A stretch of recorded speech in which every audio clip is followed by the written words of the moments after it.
در سر پشته ده گرگ و اندیشه میش، در سر پشته ده گرگ و اندیشه میش، من و اندیشه ترس. ترکتازی همان گرگ به یادم مانده، داشتم حال ژرف.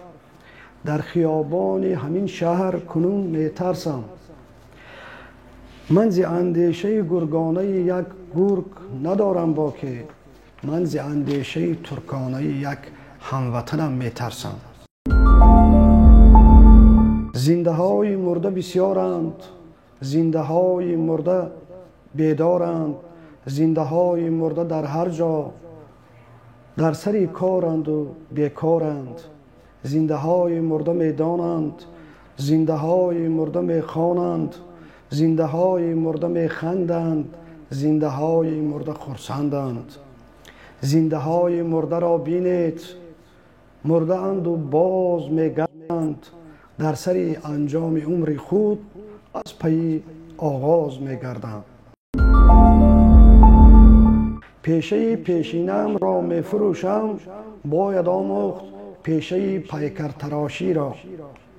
تیشه پیکر تراشی میخرم، هیکل 3 ژورنالیست را میتراشم با سبک مدرن.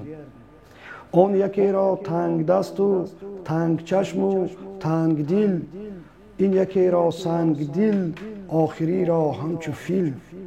میتراشم 3 خبرکش، هیکل زن، هیکل 3 ژورنالیستک.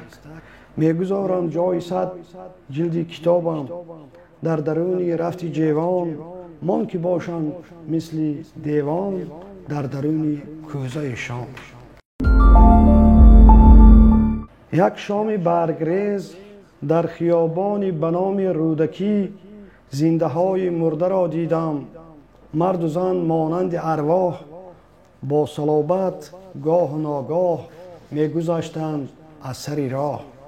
در خرک های لب فواره ها قهوه میخوردند با قهر، من نمیدانم که ایشان پیوه میخوردند یا زهر. یک زنی سرخم که ایزارش 2 نمود شیرازه داشت، پیششان می آمد و می رفت. این زنی بیچاره از ارواح، نان می طلبید هر بیگاه. نان خوش که را اگر می یافت، می کشید از سینه‌اش آه. زنده های مرده زن را در خیابانی به نام رودکی دیده و از شرم نمی مردند.